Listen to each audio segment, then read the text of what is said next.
you look at that, Sega sure do know what they're doing. Heck, if it works bringing the classic Sonic fans in, then I'm sure the same can be done for all those Monkey Ball fans out there. If only the cutscenes looked like this in the game. Yes guys, Super Monkey Ball Banana Mania is here. And it's good. In fact, it's probably the very best Monkey Ball game ever made. Besides the original two games, that is. Now, that's not me just loving on those original two games, nothing can beat them, because there has been some standout titles in the series that make use of new controllers or new peripherals to the best of their abilities, and obviously there's been some mishaps along the way as well, like the 3D platformer, but yeah, Super Monkey Ball Banana Mania is the best of the bunch since the original two games, and I'm going to explain why. And guys, please do make sure you stick around till the end of the video, because I'm going to be unboxing this big old press pack Monkey Ball box that Sega sent me. So, want to see what's in here? Wait till the end of the video. Monkey Ball is one of the most important franchises that Sega owns. Not only is it an easy to make game compared to some of the bigger franchises, not only is it the perfect way to show off whatever crazy peripheral add-on just got released, but the most important reason as to why this series is so great is because it showed the world that Sega was still a dominant force even when they were at their absolute lowest point. September 14th, 2001 was the day that Super Monkey Ball was released on Nintendo's GameCube, a company that less than 1 year prior, Sega was in full competition with. However, after the death of the Dreamcast, Sega's last proper video game system, they obviously started porting a lot of those titles over to the new systems, including Nintendo's GameCube. And on day one, right in between Luigi's Mansion and Wave Race, they gave us the original Monkey Ball, the very best game of the entire launch lineup.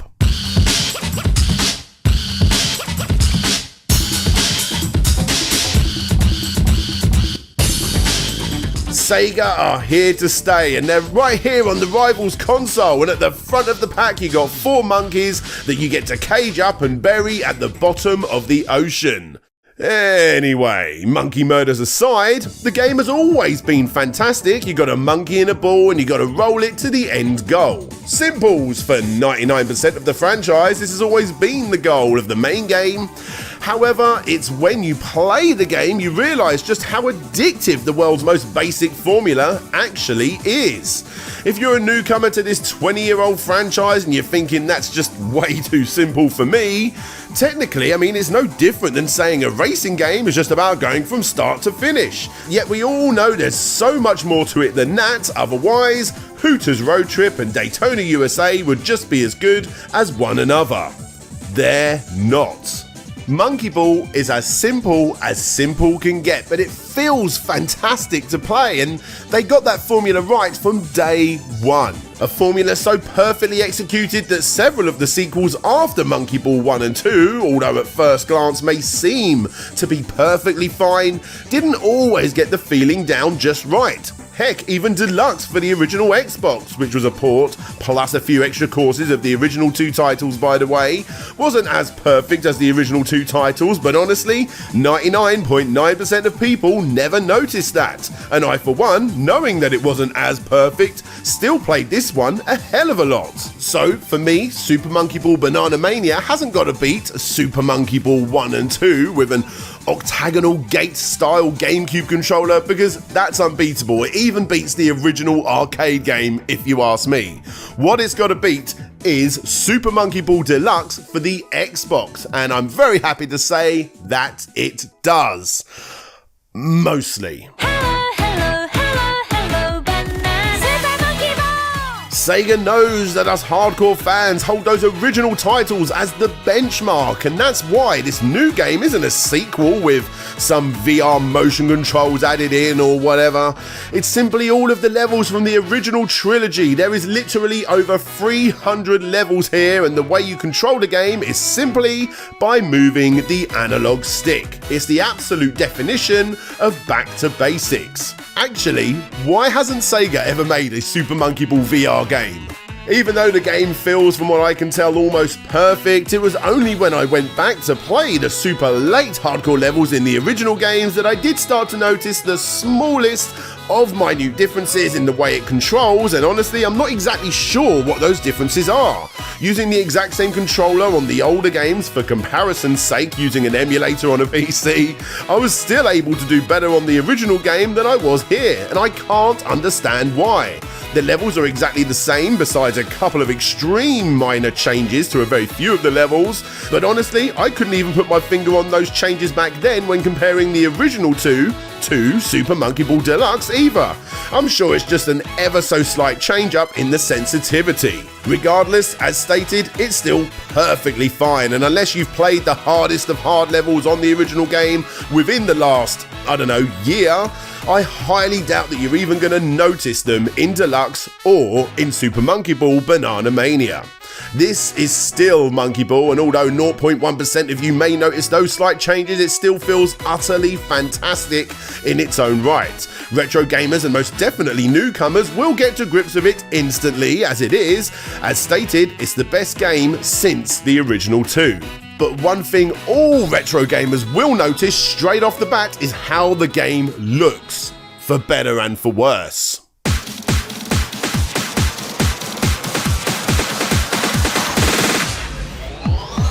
Gone is the overly metallic, shiny, harsh style of the original game, and gone is the overly kidified, cutesy, My Little Pony aesthetic of the Wii and DS games. Instead, what you have here is a sort of middle ground between the two, and although obviously as my DNA consists of nothing but nostalgia and McDonald's grease, I prefer the original art style. However, this new art style is a close second. But with that said, I do think the backgrounds are a tad more bland in this new updated version compared to what they used to be. You have a few other minor differences too, like the little map screen for instance has for some weird reason started to suffer from draw distance issues, only really an issue if you're falling from extremely high heights, and by that time you're a pro at the game anyway. SEGA have added a camera control option too that I actually really do like, as it helps line up your shots easier, and I'm also a fan of the fact that the game no longer has lives that punished you in the older games for failing those absurdly hard levels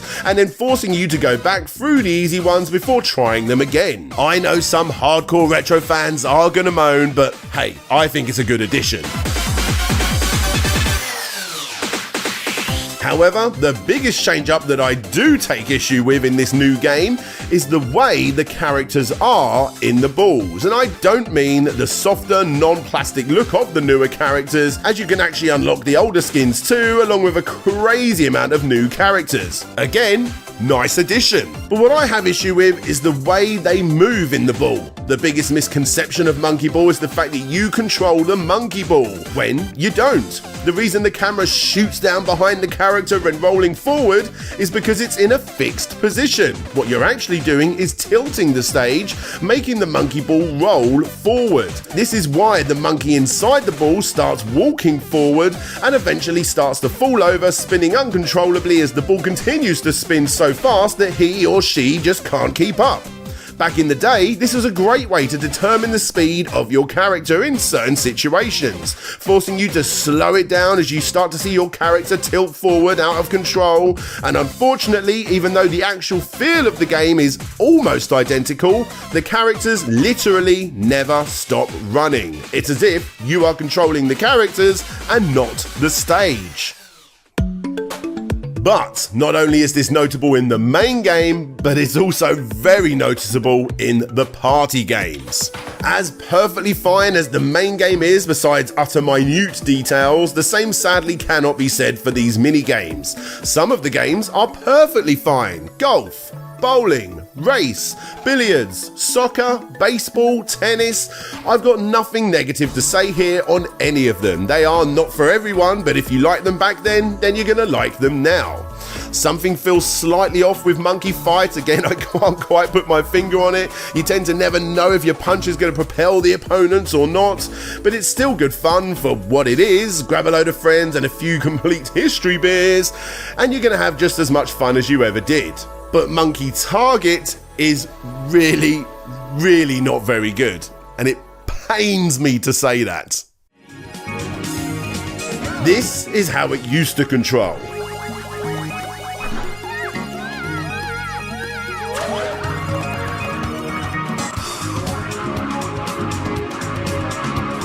And this is what's going on now. It doesn't show the momentum of the character at all. You've got this weird glitch as if the ramp and the gliding sections are two separate engines of games stitched together, and the gliding simply just does not feel right. This isn't a slight difference, it's completely different. And again, this may just feel like I'm nitpicking, but for anyone that's ever played the original, this was such a huge deal to the original two games that a lot of players may have even played this mode more than the base game. It really is that addictive, but sadly now, it's gone from being the best to possibly being the worst.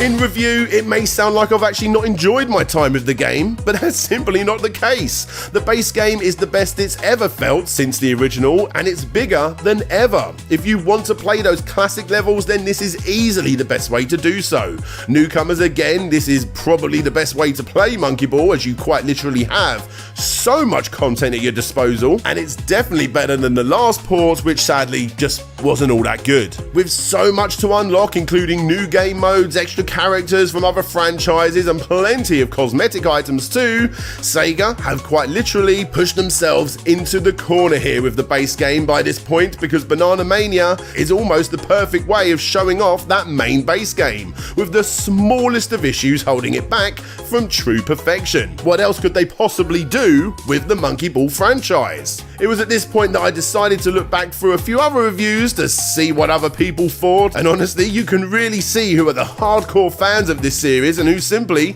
just want to have a good time. Most people don't notice these differences. Most people see this as the exact same fun game, and if you are most people, then you will have an amazing time. I was so confused by this because the more I played it, the more I just kept questioning myself. Is it me just remembering it wrong?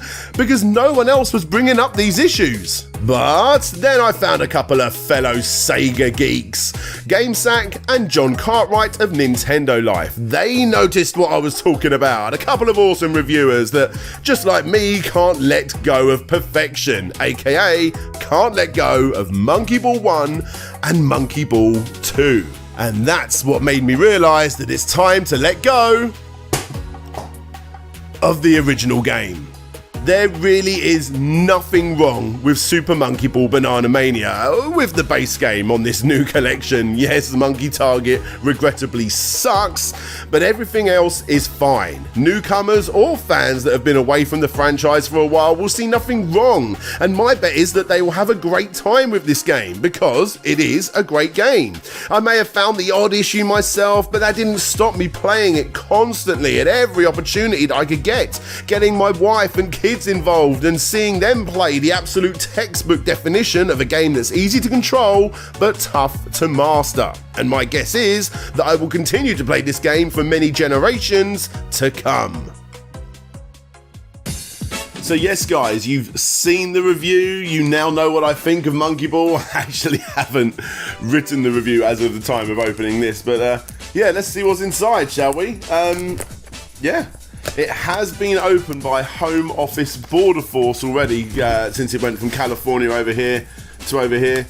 Yeah, so they've had a look. They know what's inside this box.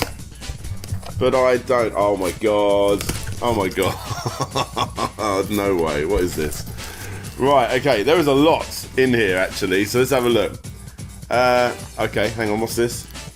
Oh, getting loads of green stuff. We've got a monkey hat. What the hell? Hang on, it goes that way, doesn't it? I've got Eye.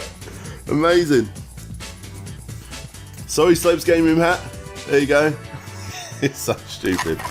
Right, we've got some Super Banana chips. Very nice, very nice. Just freeze-dried bananas. We eat this sort of stuff quite a lot in our house, so that's good. That's good. Oh, move that aside. We have a card. There it is. Yo-ho, greetings from your favourite monkey gang. It's been 20 years since our first Monkey Ball adventure. We're thrilled to be celebrating this special adventure with our most loyal fans around the world. As a small token of our appreciation, we've collected some of our favourite crafts and goods for your personal use, all sourced straight from Jungle Island. as we get ready to roll out in Super Monkey Ball Banana Mania. No banana was harmed in the making of this care package. Thank you for 20 amazing years. We hope you enjoy our new adventure, your friends, and then you got all the signatures there. Oh, there's a digital deluxe version there on Steam as well. Nice. So I own this game 3 times now because, hey, look, there's the Nintendo Switch game. That's pretty cool. Very nice. Very, very nice indeed. Awesome. I will have a proper open up of that. They've gone for the same approach as they did with Sonic Mania by the looks of it. So that's cool. So I've got the Switch release there. There's still quite a... What's this? Oh, so this is one of those banana saver things. So you put your banana... Hang on, I don't want to break this. How'd you do this? Do you open it? Oh, there we go. You put your banana in there and close it up. And then that way, it doesn't get bruised. And look, it's got a Super Monkey Ball sticker on there, so that makes it a collectible. Yeah, there you go. What else have we got? What's this? Just like an art card of some sort. Super Monkey Ball Banana Mania art card. Very nice, very nice. And is that it? No. Oh, yes! Look! We've actually got Monkey Balls. Have they got the characters inside as well? Okay, I'm happy. Oh, they're pins, I think. They're pins. Yes. So there's II. Have we collected them all? Are they all in here? Well, I've got 2 of them. We'll see, what else have we got in here? There's a lot in here. Hang on. Right, what's this? I've got whatever this is. I just realised I was off camera then.